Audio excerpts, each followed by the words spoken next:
name is Jeff Ewell. I'm the Executive Director of ZooMontana. A zookeeper has quite a responsibility of making sure their animals in their care are actually taken care of, not only physically, but mentally as well.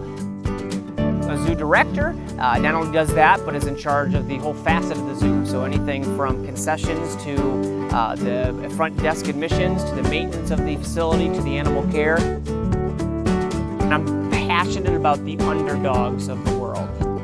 The animals, and people for that matter, that don't get the recognition they need. And sometimes these can be the animals or the people that are the most important in this world.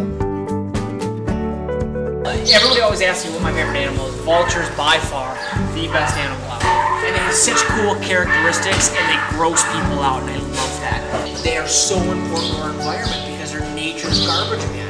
We didn't have them, there'd be dead animals everywhere, there'd be disease. They've got that big nose, that big hole in their nose to actually push blood out. So when they're gorging on a carcass and there's some bloody in there, they can push out that blood out of that nose, and that's what that big worm is for. I think my purpose is to help give our animals a voice. I don't want to sound crazy when I say that, but I think we owe it to them as humans to kind of give these guys a voice of why they need to be here. Wolves are a prime example of that. The wolf here in Montana is one of my favorite animals to talk about because we saw firsthand, right here in the state, what happens when you throw things out of balance.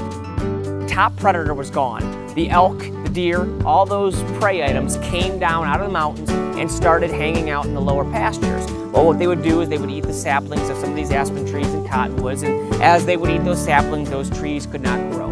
As the trees could not grow, they did not provide the shade that was crucial to the river systems. And what would happen is the shade would disappear, the sun would bake these river systems, the fish would start leaving, the reptiles and amphibians would die off, the beavers would leave, and so basically you saw a breakdown of the ecosystem because the top predator was gone. Well, what happened is in 1995, when the wolves were reintroduced to the Yellowstone National Park, we started seeing those prey items heading back up into the mountains. Well, that allowed the trees to grow, the shade came back, the river system came back, and the ecosystem recovered.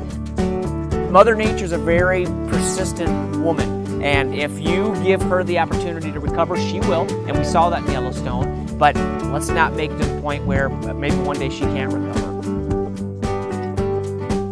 I think for me, my number one passion is educating the world about nature. Yeah, I'm a true believer that if you're passionate about what you do, it's not work.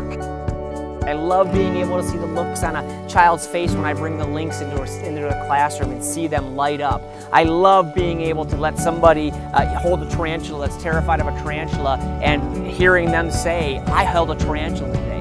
That to me is rewarding for what I do, and that takes all of those stresses, just wipes them right out.